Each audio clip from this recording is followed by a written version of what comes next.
We usually think of death as this, like, single definitive moment. The heart monitor flatlines, the final breath is drawn, and, well, that's it. Right. A switch just flips from on to off. Exactly. We're totally conditioned by movies and TV to see it as this hard boundary. The curtain drops, the story ends. But diving into the forensic pathology texts we have today, that flipped switch is, it's a total myth. It absolutely is a myth. From a biological standpoint, it's the exact opposite of an ending. Yeah. It's this incredibly complex, slow-motion cascade. I mean, once that initial system fails, the human body enters a highly active, dynamic phase governed completely by raw chemistry and physics. And if you are studying for your boards right now, or, if you're just intensely curious about the biology of the end, grasping this timeline is totally foundational. Our mission today for this deep dive is mapping out the exact sequence of postmortem changes. Right, from the literal final heartbeat through the various stages of decomposition. Exactly. And to do that, these texts establish that we first have to redefine the starting line. We have to look at what pathologists call the tripod of life. The tripod. Right, so this consists of circulation, respiration, and brain function. The heart, the lungs, and the brain. The big three. The big three, exactly. When those three integrated systems fail, the body reaches what we call somatic death. Somatic death, okay. Right. The person, as a living entity, is gone. You see complete insensibility, loss of voluntary power, and, the breathing and blood flow permanently cease. But the crucial distinction here is that somatic death does not equal cellular death. Okay, let's unpack this. I found the best way to conceptualize this is to think of the human body like a massive, bustling city. Oh, that's a good analogy. Yeah, so somatic death is like the main power grid shutting down. The central generators, the heart and the lungs, they've completely failed. The city streets go entirely dark. But inside the individual houses. Yes. Inside the houses, the individual cells, they are still running on their own backup battery power. That's a highly accurate way to visualize it, yeah. We call that next phase cellular death or molecular death. Those individual cells running on their residual energy stores can actually stay alive for another 1 to 2 hours after the tripod falls. Wow. 1 to 2 hours. Yeah. The oxygen is cut off, which is a state called anoxia, but the cellular machinery hasn't ground to a halt just yet. It takes time for those microscopic batteries to drain. And I feel like that explains a phenomenon in the text that always sounds a bit like a ghost story to me. The muscle twitching. Yes. Even after somatic death, when the brain is completely offline, the texts say skeletal muscles can still exhibit electrical excitability and muscular irritability. Like, dying motor neurons can still discharge. Exactly, because their local cellular environment hasn't completely collapsed. A discharging motor neuron might stimulate small groups of muscle fibers, so you might see focal twitching. That is so creepy, but fascinating. It is. And the bowels might still show peristalsis because the smooth muscle cells are still metabolically active. Even the white blood cells might still be exhibiting amoeboid movement. Wow. So for the first few hours, while we wait for molecular death, the microscopic environment is still wildly active. Okay, so the tripod falls. The active microscopic systems are off, which means the body can no longer fight against its environment.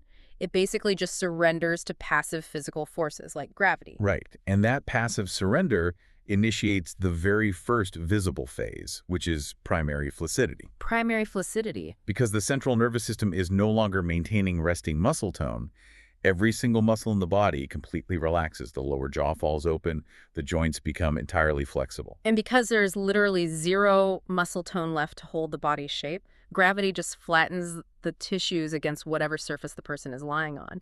The texts call this contact flattening. Like if you're examining a body, the calves, the buttocks, the shoulder blades, they literally press flat like dough against a table. It's pure physical gravity taking over. And at the exact same time, we see rapid physical changes in the eyes. Oh, right. The eye changes are wild. Yeah, so during life, the intraocular tension, the fluid pressure keeping your eyeball perfectly spherical, that's maintained by active circulation, it sits around 14 to 25 grams. Okay. But the moment circulation stops, there is no blood pressure to sustain that fluid. Within half an hour, it drops to less than 3 grams. And within 2 hours, the pressure is nil. So the eyeballs become soft and sunken, kind of like a water balloon steadily losing its volume. Exactly. But here's where it gets really interesting in the forensic manuals. What happens if the eyelids remain open after somatic death? The sclera, the white of the eye, is suddenly exposed to the air without any blinking or tear production to protect it. And that leads to a highly specific forensic marker known as the tache noire. Right. As the cornea and the sclera dry out, the cellular debris and mucus oxidize. And because of the shape of the open eyelids, this oxidation forms two distinct yellow triangles on either side of the iris. Just from the air exposure. Yep. And over the next few hours, as the dehydration continues, those yellow triangles turn brown, and eventually they turn completely black. Tache noire. Yeah, Black spot. It's fascinating because for a forensic pathologist, that isn't just a physical change, right? It's a visible timestamp. Exactly. It proves the eyes were open after death and gives a rough window of how long the body has been exposed to the air. It perfectly illustrates how the body, once it loses its self-regulation, basically becomes a recording device for its environment. I love that phrasing, a recording device. Which brings us to the next massive physical shift. Because the heart isn't pumping hot blood, and the cells are running out of the energy needed to generate heat, thermodynamics takes complete control. Algor Mortis, the chill of death. The body has to cool down to match the ambient temperature. But the texts are very clear that this cooling doesn't happen in a straight linear line, right? It follows a sigmoid pattern. A sigmoid curve, yeah. The mechanism behind that is really important to understand. At first, the temperature doesn't drop much at all. Why is that? Well, because the deep internal organs, the core, are still hot, and human tissue is a relatively poor conductor of heat. It takes time for that internal thermal energy to radiate out through the fat and skin. Oh, right. That makes sense. Plus, as we discussed with cellular death, residual metabolic processes, like the breakdown of glycogen in the liver or the activity of intestinal bacteria, they're actually still generating a tiny bit of heat in those first few hours. Okay, but wait, there's a section in these texts that completely threw me. We're talking about the thermodynamics and cooling, but then the authors detail cases where the body's temperature actually goes up after the heart stops. Yes. Like, biologically, if the generators are off, where is that heat coming from? You're looking at postmortem caloricity. Postmortem caloricity. Right. It seems impossible. But it happens when the body's heat regulation was severely disturbed or pushed into massive overdrive right before death. Imagine a patient dying from severe tetanus or strychnine poisoning. Okay. Their muscles were locked in violent, sustained convulsions, which generates massive amounts of heat. Or like severe bacterial infections, right? Like Right. cholera or septicemia, where the immune system is essentially burning the house down to kill the invaders. Precisely. The internal engines were running so incredibly hot when the power grid failed, and the dying cells are still frantically metabolizing in that highly agitated state, that the heat actually continues to build. That is insane. The temperature can rise for the first 2 hours before the cellular batteries finally completely deplete and Algor Mortis takes over. So while the heat is slowly radiating out, gravity isn't just flattening the muscles, it's also pulling relentlessly on the blood. Livor Mortis, also known as Postmortem Hypostasis or Postmortem Lividity. Right, because the circulatory pump has stopped, the blood just stagnates, gravity drags it down through the toneless capillaries and venules to the dependent parts of the body, like whatever the lowest point happens to be. Exactly. And because the blood is no longer receiving oxygen from the lungs, the hemoglobin turns into deoxyhemoglobin. Which is why you see that distinct bluish-purple or purplish-red discoloration pooling under the skin. It usually starts showing up within 1 to 4 hours and reaches its maximum intensity between 6 and 12 hours. But the mechanism of how this blood pools is arguably one of the most critical tools for a forensic investigator. Because the pooling isn't uniform. Right. Anywhere the body is bearing weight, the physical pressure completely compresses those tiny capillaries. The blood literally cannot enter those vessels. So if the deceased was wearing a tight belt or a collar or even just lying heavily on the folds of a blanket, those specific pressure points remain stark white. They're called contact pallor or blanching. Mm-hmm. And if you don't understand the physics of hypostasis, you can easily misinterpret the scene. I mean, a pale strip left by a wrinkle in clothing against a dark purple background of lividity that can look exactly like the victim was beaten with a rod. Oh, wow. Yeah, I can totally see that. And beyond just the pattern, the lividity tells you if a body was moved, right? Absolutely. Like if someone dies face down, the blood pools in their chest and face. Right. If someone finds them 3 hours later and rolls them onto their back, the blood is still fluid. It hasn't coagulated yet. Yep. So gravity just pulls it down again, and the lividity shifts to their back. But if they're moved after 12 hours, the blood has hemolyzed and stained the tissues. Scope's fixed. Right, the lividity is fixed. Yeah. So a body lying on its back with fixed lividity on its chest tells a pathologist instantly that the scene was altered. It's a huge red flag. Right. And even the chemistry of the blood during livor mortis acts as a diagnostic tool. The color isn't always bluish-purple. In cases of carbon monoxide poisoning, the carbon monoxide binds with hemoglobin to form carboxyhemoglobin, which is highly stable. And that turns the lividity a vibrant cherry red color. Cherry red. And phosphorus poisoning leaves a dark brown lividity, right? Yes. And extreme cold can leave a bright pink discoloration because the cold inhibits the tissue's ability to extract oxygen from the blood. The blood itself becomes a chemical ledger of the fatal event. Exactly. So we have the body cooling and the blood settling. But simultaneously, deep inside the muscle fibers, that cellular death we talked about earlier reaches its critical threshold. The batteries die. The backup batteries finally completely drain. And this marks the end of primary flaccidity and triggers rigor mortis. The chemical lock. So what does this all mean? This is a concept that often trips people up because it feels highly counterintuitive. We associate muscle stiffness with flexing, which requires energy, but rigor mortis happens precisely because all the energy is gone. To understand the why here, we really have to look at the microscopic structure of a muscle. Muscle fibers contain two primary protein filaments, actin and myosin. When a muscle contracts, these filaments slide over each other and bind together. Right. But to release that bind, to relax the muscle, the cell actively requires energy in the form of ATP, or adenosine triphosphate.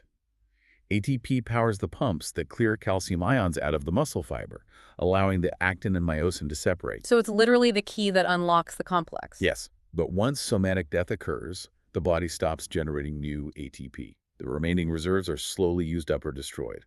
Once the ATP is completely gone, the cell membranes fail. Calcium ions flood uncontrolled into the muscle fibers, the actin and myosin bind together, and there's absolutely no ATP left to unlock them. Wow. They form a rigid, highly stable complex called actomyosin. The muscle isn't actively flexing, it's chemically seized. It's like pistons seizing inside a cylinder because the engine completely ran out of oil. That's exactly it. The pistons haven't just stopped moving. They've permanently welded themselves to the inside of the cylinders due to the friction. You can't move them without physically tearing the machinery apart. And the seizing process doesn't happen simultaneously across the entire body. It follows a specific sequential pattern called Neiston's rule. Neiston's rule. Right, progressing proximo-distally, meaning from the center outwards and downwards. So it starts in the involuntary muscles, like the heart myocardium, within an hour. Then it appears in the eyelids, the lower jaw, the neck. From there, it spreads down the face, the chest, the upper limbs, the abdomen, and finally reaches the legs, fingers, and toes.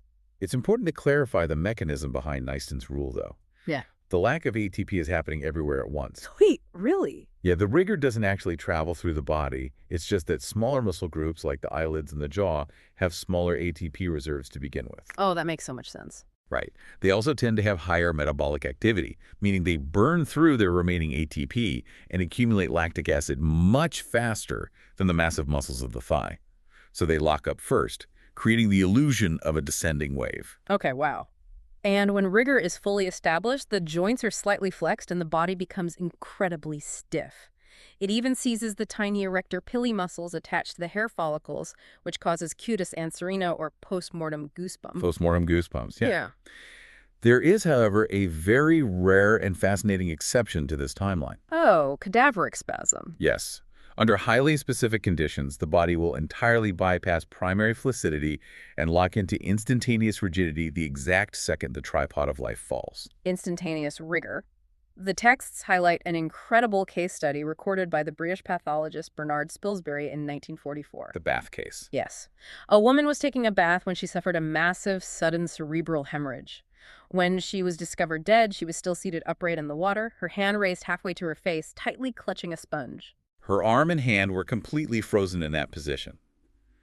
Cadaveric spasm typically happens during cases of extreme, sudden death involving profound emotional fear, intense physical exhaustion, or catastrophic central nervous system trauma. Like a massive short circuit. Exactly. The mechanism isn't really understood, but it appears that a massive neural discharge at the moment of death instantaneously depletes the ATP in the specific muscles that were actively contracting. So instead of the slow drain that leads to primary flaccidity, the batteries in that specific arm are smashed instantly. The actin and myosin lock immediately. Yeah. It usually only affects a single group of voluntary muscles, right? Like hands gripping a weapon or grass from a riverbank, or in Spielberg's case, the sponge. And breaking a cadaveric spasm requires immense physical force, far more than breaking normal rigor mortis. But whether it's a sudden spasm or standard rigor mortis, the chemical lock doesn't last forever. The body eventually becomes flaccid again, entering secondary flaccidity. Right. And not because the ATP magically returns, but because the structural integrity of the actin and myosin filaments literally disintegrates. We enter the late changes. The body transitions from a sterile, self-contained organism into an unregulated ecosystem. The breakdown. And this occurs through two very distinct mechanisms, right? Autolysis and putrefaction. Correct. Autolysis is the silent, sterile process of self-digestion. Inside almost every cell in your body are lysosomes. These are essentially microscopic stomachs filled with powerful hydrolytic enzymes. During life, the cell carefully controls these enzymes. Makes sense. You don't want them getting loose. Right. But after death, as the cellular environment becomes highly acidic and the membranes degrade, the lysosomes rupture. They spill these digestive enzymes directly into the tissues, literally melting the organs from the inside out. It's an incredibly cold, efficient biological mechanism. Your own stomach, the intestines, the pancreas, which are already packed with digestive juices, they just begin dissolving their own cellular walls within hours. Yeah. But autolysis is just the quiet precursor. The real destructive force that breaks the rigor and breaks down the body is putrefaction. Bacterial takeover. While you're alive, your immune system works tirelessly to keep billions of bacteria safely contained within your gastrointestinal tract. But once the tripod falls, The second the tripod of life falls, that microscopic border patrol completely vanishes. The bacteria are free to migrate. They travel through the venous system, feasting on the decaying tissues. the texts identify Clostridium welki as the chief destructive agent here, right? It's an anaerobic bacteria that produces an enzyme called lecithinase. Lecithinase hydrolyzes the cell membranes, particularly targeting and destroying red blood cells. And as these bacterial colonies multiply and violently digest the body, their metabolic byproduct is a massive amount of gas, primarily hydrogen sulfide. So what's the very first visible sign of all this putrefaction? If you are examining a body, what do you look for? You look specifically at the lower right quadrant of the abdomen, right over the cecum. Okay, why there? Because the cecum is superficial, highly fluid, and absolutely packed with intestinal flora, so the bacterial activity peaks there first. The hydrogen sulfide gas seeps into the tissues and reacts with the hemoglobin in the decaying red blood cells. This reaction creates sulfmethemoglobin. Which stains the skin a very distinct, sickly green color. Exactly. In a temperate climate, you might see this green patch appear around 12 to 18 hours after death. From the right lower abdomen, the color spreads outwards, turning dark green, then purple, then black as the vascular network essentially rots. And as the bacteria spread, the gas production accelerates exponentially. The accumulation of methane, carbon dioxide, and hydrogen sulfide inside the tissues causes horrific mechanical changes. The body experiences massive bloating. The physical pressure inside the body cavities becomes immense. The subcutaneous tissues inflate, making the body look incredibly swollen. The pressure inside the skull forces the eyes to bulge out of their sockets. The tongue swells and is forced out between the lips. And critically, for a forensic investigator, that abdominal gas pressure pushes upward against the diaphragm with immense force. The diaphragm compresses the lungs, which forces decaying, blood-stained fluid up the trachea and out of the mouth and nostrils. The postmortem purge. For the medical students listening, the texts emphasize how easily this can be misinterpreted at a crime scene. Oh, absolutely. To an untrained observer, a body with dark, frothy fluid leaking from the mouth looks like the victim suffered massive blunt force trauma to the chest or internal hemorrhaging before death. But you have to recognize it as a purely mechanical byproduct of gas pressure forcing liquefied tissue upwards. The structural degradation also hits the skin. The hydrolytic enzymes destroy the delicate junction between the epidermis, the top layer of skin, and the dermis below it. Huge sacs of blister-like fluid form. And then comes the skin slippage. Yes. Eventually, the epidermis simply detaches. In severe cases of skin slippage, the skin of the hands and feet can literally pull off intact in what pathologists call a glove and stocking fashion. That is so visceral. It really is. The internal organs essentially liquefy into a soft, black mass until nothing is left but the skeletal structure. And that is the standard, predictable path of putrefaction. But what happens if the environment completely hijacks the chemistry? Because the text details some incredible environmental exceptions. Putrefaction relies on a specific balance of moisture and temperature. If you alter those variables, the bacteria can't survive, and the body goes down a completely different chemical route. You're referring to adipocere formation and mummification. Yes. Adipocere, historically known as grave wax, is a remarkable process called saponification. It occurs when a body is submerged in water or buried in a warm, persistently damp, oxygen-deprived environment. The bacteria start their work, but the excess water changes the chemical equation. Intrinsic lipases and bacterial enzymes begin to hydrolyze the body's natural fat tissues, converting them into higher fatty acids, specifically palmitic, oleic, and stearic acid. The fat is literally converting into a soap-like, grayish-white, greasy substance. And here is why adipocere is a miracle for forensics. This grave wax is highly acidic. That high acidity creates an incredibly hostile environment for the putrefactive bacteria. The decomposition just halts. The adipocere hardens into a protective shell. It creates a perfect matrix that preserves the underlying tissues, nerves, and muscles. The texts describe how adipocere formation over the face can preserve the deceased's exact features for years. A pathologist can pull a body from a peat bog or a deep lake decades later and still easily identify the stab wounds or the blunt force trauma because the saponification created a literal wax mold of the injury. Now contrast that with a completely opposite extreme environment, a hot, dry, sandy desert, or even a highly ventilated dry room. Instead of excess moisture causing saponification, the total lack of moisture causes mummification. The body undergoes massive rapid dehydration before the putrefactive bacteria can establish a foothold. The bacteria need water to thrive and multiply. Without it, they simply die off. Right. The body literally dries out, losing 60 to 70% of its total mass. The skin desiccates, becoming hard, brittle, and leathery. It turns a rusty brown to black color, shrinking and stretching tightly over the underlying skeletal structure. The cheekbones, the ribs, the hips. It's the exact same mechanism used in ancient Egyptian mummification, just occurring naturally. Exactly. But wait, can a body do both? Like, can you have a wax face and a mummified arm? Yes. That's called differential decomposition. The microenvironment around a single body can be so varied that the exact same cadaver undergoes entirely different postmortem processes. That's just wild. If a body is lying in a damp, shaded ditch, but the arms are exposed to the baking dry sun, the pathologist will find adipocere forming on the buttocks and torso, while the arms are perfectly mummified. The biology just blindly follows the chemistry dictated by the localized physics. Which is really the core takeaway of this entire deep dive. We start with the tripod of life collapsing. From that exact second, the biology is just reacting to the physics of cooling and blood pooling. Then the cellular batteries die, locking the muscles in rigor, until the lysosomes and bacteria physically dismantle the architecture from the inside out. And for anyone studying forensic pathology, memorizing this cascade isn't just about passing an exam.